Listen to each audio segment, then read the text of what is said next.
अस्सलाम वालेकुम स्टूडेंट्स। बेटा आई होप कि आप सब खैर वाफियत से होंगे। बेटा लास्ट लेक्चर के अंदर लेक्चर नंबर 10 में हमने ग्रुप ट्रेंड डिस्कस किया था। लेक्चर नंबर 11 का आज हम आगाज़ कर रहे हैं।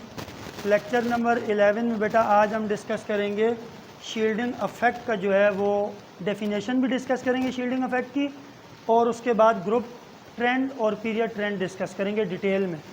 तो सबसे पहले हमें शील्डिंग अफेक्ट की डेफिनेशन का पता होना चाहिए कि शील्डिंग अफेक्ट की डेफिनेशन क्या है। तो देखिए, the reduction in the force of attraction between nucleus and the valence electrons by the electron present in the inner subshell is called shielding affect. बहुत ही बेहतरीन वर्डिंग है और बहुत ही आसान वर्डिंग के अंदर ये डेफिनेशन है शील्डिंग अफेक्ट की। ये आप बहुत आसानी से एक एग्जांपल से समझ सकते हैं। देखिए, बेसिकली जो शील्डिंग अफेक्ट है वो प्रोटेक्शन है। किस चीज़ की प्रोटेक्शन है? यानी वैलेंस इलेक्ट्रॉन में, बाहर वाले शेल के इलेक्ट्रॉन्स में और न्यूक्लियस में जो अट्रैक्शन है, उस अट्रैक्शन में कमी वाक़या की जाती है। किन की तरफ से? इनर इलेक्ट्रॉन की तरफ से। किन की तरफ से? यानी जो न्यूक्लियस का आउटर मोस्ट इलेक्ट्रॉन्स के साथ ताल्लुक़ है, अट्रैक्टिव फोर्सेस उनके बीच में पाई जाती हैं, न्यूक्लियस के बीच में और वैलेंस इलेक्ट्रॉन के बीच में। उन अट्रैक्टिव फोर्सेस को रिड्यूस करती है शील्डिंग अफेक्ट, या जो अट्रैक्शन पाई जाती है न्यूक्लियस के बीच में और वैलेंस इलेक्ट्रॉन के बीच में, उस अट्रैक्शन को कम करते हैं इनर इलेक्ट्रॉन, इनर शेल के electrons. Inner electrons, inner shell के इलेक्ट्रॉन। तो डेफिनेशन एक दफ़ा और समझ लें। The reduction in the force of attraction, reduction कहते हैं कमी को, रिडक्शन कहते हैं the reduction in the force of attraction between nucleus and the, किसकी फोर्स को कम किया जा रहा है? वैलेंस इलेक्ट्रॉन और न्यूक्लियस की फोर्स को। अब कम कौन कर रहा है भाई? By the electron present in the, कौन कम कर रहा है? इनर शेल के इलेक्ट्रॉन कम कर रहे हैं। इनर शेल के इज कॉल्ड, इसी को हम क्या कहते हैं? Shielding effect. अब हम चलते हैं ट्रेंड की तरफ। Trend in a period, example से क्लियर करूंगा इंशाल्लाह, बिल्कुल क्रिस्टल क्लियर हो जाएगा कॉन्सेप्ट। आपका फोकस चाहिए, ये कॉन्सेप्ट बिल्कुल आपको क्या हो जाएगा? क्लियर हो जाएगा। देखिए, trend in a period, as we move from left to right in a period, जब आप लेफ्ट से राइट अक्रॉस अ पीरियड या लेफ्ट से राइट पीरियड में मूव करते हैं, the atomic number, number of protons increases. बिल्कुल ठीक, नंबर ऑफ प्रोटॉन इंक्रीज होते हैं। उसके लिए हम क्या डिस्कस करते हैं? एग्जाम्पल। उसके लिए हम क्या डिस्कस करते हैं? एग्जाम्पल। अब हम एग्जाम्पल के ज़रिए से समझेंगे कैसे प्रोटॉन इंक्रीज हो रहे हैं। देखें, आपको मैंने याद करवाया हुआ है, ली बी बक नॉफ नी, ली बी बक नॉफ नी। अभी आपने एलिमेंट्स याद कर लेने। ये पीरियड में हम मूव कर रहे हैं। हम कहाँ मूव कर रहे हैं? पीरियड में, लेफ्ट से। अब एटॉमिक नंबर की बात करें, 3 इसका एटॉमिक नंबर है, 4 इसका, 5, 6, 7, 8, 9 एंड 10। अगर मैं यहाँ पे सिर्फ देखें लिथियम का इलेक्ट्रॉनिक स्ट्रक्चर बना के आपको गाइड करूँ, अब मैं यहाँ पे बना देता हूँ लिथियम का इलेक्ट्रॉनिक स्ट्रक्चर। ये न्यूक्लियस है, प्रोटॉन इसमें 3 आगे, न्यूट्रॉन 4 होते हैं। ये इसका पहला शेल है, इसमें कितने इलेक्ट्रॉन आएंगे? 2। ये दूसरा शेल है, इसमें कितने इलेक्ट्रॉन आएंगे? 1। अब बात समझनी है, यहाँ पर वो कह रहे हैं कि the atomic number, number of proton increases and the number of electron also increases in the valence shell across a. अब यहाँ तक मैं आपको एग्जाम्पल से बात समझा रहा हूँ, फिर हम आगे फर्दर मूव करेंगे और अगला पॉइंट समझेंगे, ठीक है? अब देखें, ये एटॉमिक नंबर 3 है, कितने प्रोटॉन हैं? 3। जब आप बेरिलियम पे जाएंगे 4 पे, तो यहाँ पे कितने प्रोटॉन हो जाएंगे? 4। और इलेक्ट्रॉन भी बाहर कितने हो जाएंगे? इसी तरह से जब आप बोरॉन पे जाएंगे तो यहाँ पे कितने प्रोटॉन हो जाएंगे? 5। और इसी तरह से इलेक्ट्रॉन भी कितने हो जाएंगे? 5। यानी 2 इनर शेल के और 3 बाहर के, टोटल कितने हो गए? 5 इलेक्ट्रॉन। इसी तरह से जब आप कार्बन 6 पे जाएंगे तो यहाँ पे प्रोटॉन कितने हो जाएंगे? 6।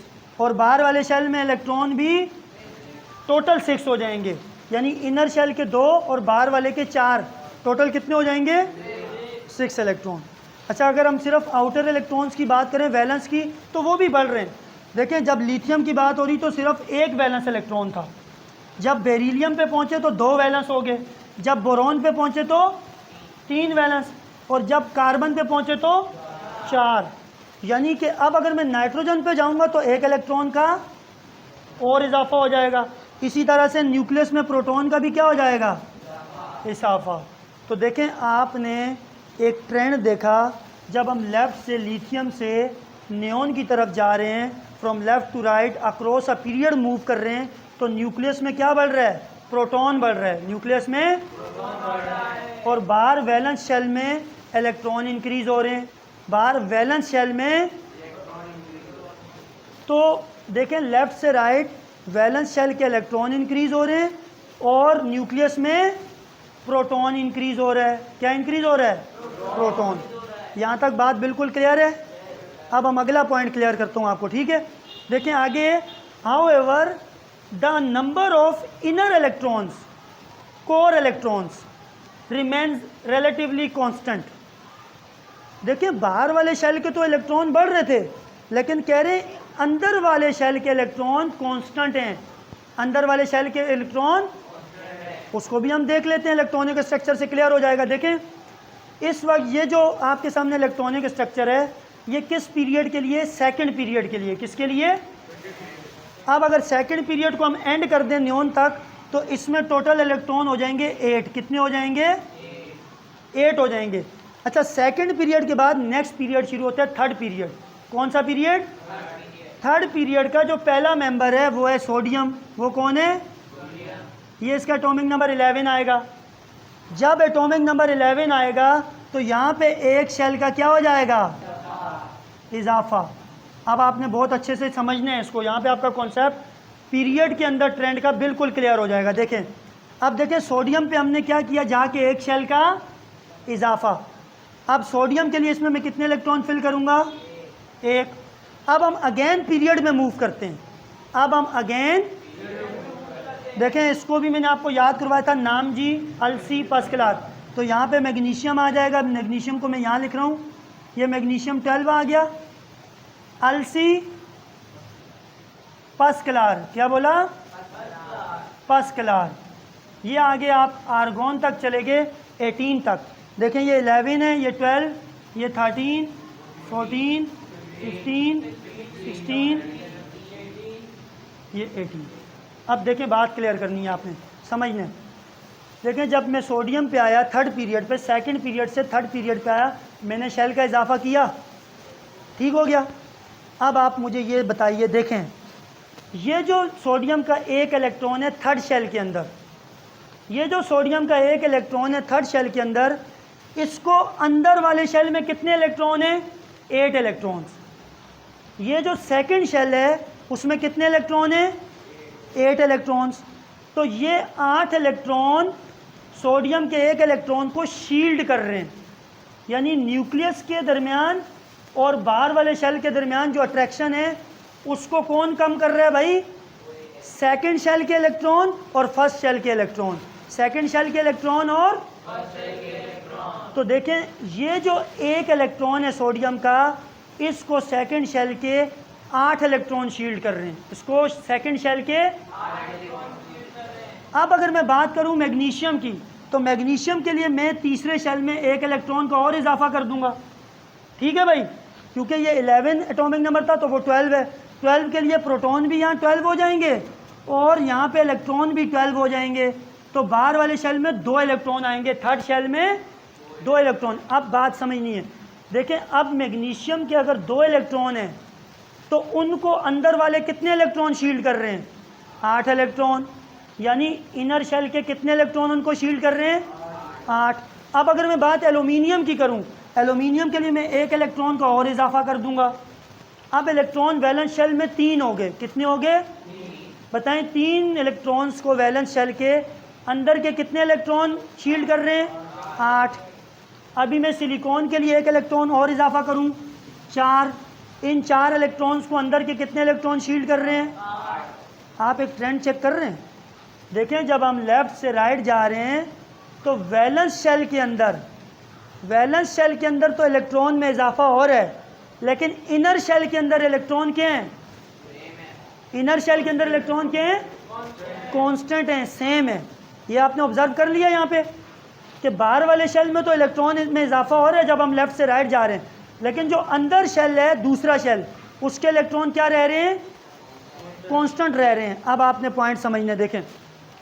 However the number of inner electrons, core electron remains relatively constant. आपने यहाँ पे देखा कि किस तरह से सेकंड शेल के 8 इलेक्ट्रॉन कांस्टेंट रहे।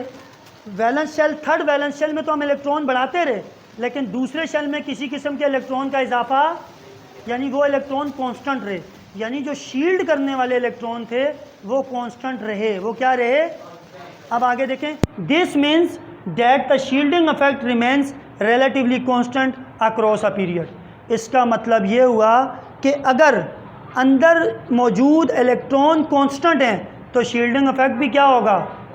कांस्टेंट होगा, सेम रहेगा। यही वजह है लेफ़्ट से राइट मूव करते हुए जो शील्डिंग इफेक्ट है वो कांस्टेंट रहता है। In a period, across a period, shielding effect remains constant. भाई ट्रेंड पीरियड के अंदर बिल्कुल क्लियर हुआ? इसमें किसी को कोई क्वेश्चन, कोई प्रॉब्लम तो पूछ लें। कोई सवाल ऐसा? क्लियर है? ट्रेंड इन अ ग्रुप पे चले जाएं। तो बच्चों अब हम डिस्कस करेंगे बेटा, trend in a group discuss करेंगे। देखिए पहले हम इसको डिस्कस कर लेते हैं, फिर हम एग्जांपल से इसको भी समझेंगे। ठीक है जी। As you move down a group in the periodic table, जब आप डाउन द ग्रुप मूव करते हैं पीरियोडिक टेबल में, the number of electron shells, energy level increases. बिल्कुल ठीक। अगर मैं यहाँ फर्स्ट शेल की बात कर लूँ, सिंपल, यानी कि मैं बात करूँ, अगर यहाँ पे इसको हम सेपरेटली समझते हैं इस एरिया में, अगर मैं बात करूँ लिथियम की एटॉमिक नंबर 3, अगर मैं बात करूँ सोडियम की एटॉमिक नंबर 11, अगर मैं बात करूँ पोटाशियम की तो एटॉमिक नंबर 19। हम यहीं तक रख के बात को क्लियर कर लेते हैं, समझ लेते हैं। ठीक है जी। अब देखिए लिथियम का इलेक्ट्रॉनिक स्ट्रक्चर अगर मैं बनाऊंगा तो वो ये होगा, ये मैंने बनाया, प्रोटॉन आगे इसमें 3, न्यूट्रॉन आगे 4, ये पहले शेल में 2 इलेक्ट्रॉन और दूसरे शेल में 1 इलेक्ट्रॉन। अब ये देखिए ये लिथियम का इलेक्ट्रॉनिक स्ट्रक्चर है। ये किसका है? हम लिथियम के बाद अब किसकी बात कर रहे हैं? सोडियम की। लिथियम के बाद अगर सोडियम का इलेक्ट्रॉनिक स्ट्रक्चर बनाया जाए तो उसमें बेटा न्यूक्लियस में कितने प्रोटॉन आएंगे? 11, और न्यूट्रॉन आएंगे 12। पहले शेल में 2 इलेक्ट्रॉन, दूसरे शेल में 8 इलेक्ट्रॉन, दूसरे शेल में, और तीसरे शेल में, गुड, तीसरे शेल में। अब मैं आपसे वैसे क्वेश्चन कर रहा हूँ, देखें आपके सामने दोनों इलेक्ट्रॉनिक स्ट्रक्चर हैं, लिथियम का भी सोडियम का। मुझे बताएं ये दोनों साइज़ के हिसाब से, साइज़ के एतबार से इन दोनों में से कौन सा जो है रिलेटिवली साइज़ में बड़ा है? सोडियम। सोडियम का जो साइज़ है वो लिथियम से क्या है? बड़ा है। अब बात एक और भी क्लियर करनी है। देखें लिथियम के अकेले इलेक्ट्रॉन को, लिथियम के अकेले वैलेंस इलेक्ट्रॉन को शील्ड करने के लिए सिर्फ पहले शेल में सिर्फ 2 इलेक्ट्रॉन मौजूद थे। पहले शेल में कितने इलेक्ट्रॉन मौजूद थे? 2, जो लिथियम के 1 इलेक्ट्रॉन को क्या कर रहे थे? शील्ड कर रहे थे। क्या कर रहे थे? अब बात करते हैं सोडियम की। देखिए सोडियम की दफ़ा, देखिए शेल यहाँ पे कितने थे? 1 और ये, और वहाँ पे 1 2 शेल में इजाफा हुआ। शेल में इजाफे का मतलब है इलेक्ट्रॉन्स में भी इजाफा होगा। शेल में इजाफे का मतलब है इलेक्ट्रॉन में भी इजाफा होगा। तो देखिए पहले शेल के 2 इलेक्ट्रॉन और दूसरे शेल के 8 इलेक्ट्रॉन, दूसरे शेल के, अब तीसरे शेल के 1 इलेक्ट्रॉन को शील्ड कर रहे हैं, तीसरे शेल के 1 इलेक्ट्रॉन को शील्ड कर रहे हैं। तो मुझे ये बताइए सोडियम के इलेक्ट्रॉन को शील्ड करने वाले इलेक्ट्रॉनों की तादाद लिथियम के इलेक्ट्रॉन को शील्ड करने वाले इलेक्ट्रॉनों से ज़्यादा है। क्या है? ज़्यादा है। अब अगर हम बात पोटाशियम की करें तो पोटाशियम में 1 शेल और बढ़ जाएगा, यानी यहाँ पे तो 3 शेल हैं, वहाँ पे कितने शेल हो जाएंगे? 4, यानी पोटाशियम के आउटर इलेक्ट्रॉन को शील्ड करने वाले इलेक्ट्रॉन सोडियम से भी क्या होंगे, ज़्यादा होंगे, सोडियम से भी। तो अब आपने बात समझिए, देखें जब हम टॉप से बॉटम मूव करते हैं तो चूँकि एटॉमिक साइज़ इंक्रीज़ होता है, यानी electron shells energy level increase होते हैं। जब एनर्जी लेवल इंक्रीज़ होते हैं तो उनके अंदर इनर इलेक्ट्रॉन भी इंक्रीज़ होते हैं, और वो इनर इलेक्ट्रॉन बाहर वाले शेल के इलेक्ट्रॉन को न्यूक्लियस की पकड़ से बचाते हैं। क्या करते हैं, बचाते हैं। यही वजह है कि अंदर इलेक्ट्रॉन ज़्यादा होने की वजह से टॉप टू बॉटम जो शील्डिंग इफेक्ट है वो इंक्रीज़ होता है। वो क्या होता है, अब देखें वर्डिंग देखिए, as you move down a group in the product table the number of electron shells energy level increases. Top से बॉटम आपने देखा, लिथियम के कितने शेल थे, 2, सोडियम के कितने हो गए, 3। अगर मैं पोटाशियम पे जाता तो ये कितने हो जाते, इसका मतलब है टॉप से बॉटम जाते हुए शेल्स क्या हो रहे हैं, इंक्रीज़ हो रहे हैं। This means that the number of inner electron also increases. बिल्कुल ठीक भाई, शेल में इजाफा होने का मतलब है इलेक्ट्रॉन्स में भी इजाफा होगा, इलेक्ट्रॉन्स में भी। This means that the number of inner electrons also increases as you go down the group. का जब आप डाउन द ग्रुप जाते हैं टॉप से बॉटम तो शेल में इजाफा होने के साथ साथ इलेक्ट्रॉन्स में भी इजाफा होता है, इलेक्ट्रॉन्स में भी। The additional inner electrons shield the outer electrons the attraction of nucleus. The additional inner electrons shield the outer electron from the attraction of nucleus. यहाँ पे वर्ड हम कर देते हैं from the attraction of nucleus. देखें जो inner electrons होते हैं वो बाहर वाले इलेक्ट्रॉन को न्यूक्लियस के अट्रैक्शन से शील्ड करते हैं, प्रोटेक्ट करते हैं, यानी वो अट्रैक्ट करने नहीं देते, यानी शील्डिंग बढ़ जाती है, शील्डिंग बढ़ जाती है। तो ये कह रहे हैं leading to an increase in the shielding effect, का यही इनर इलेक्ट्रॉन्स का इजाफा शील्डिंग इफेक्ट में भी इजाफे का बायस बनता है, यानी इंक्रीज करने का बायस बनता है। From top to bottom, hence from top to bottom in a group shielding effect increases. तो बच्चों ये था हमारे पास shielding effect in a period and in a group. पहले आपको शील्डिंग इफेक्ट की डेफिनेशन बताई, उसके बाद ट्रेंड इन अ पीरियड, और उसके बाद trend in a group. I hope बेटा आपको ये बिल्कुल क्लियर हो गया होगा। इंशाल्लाह नेक्स्ट लेक्चर में फिर मुलाकात करेंगे। अस्सलामु अलैकुम।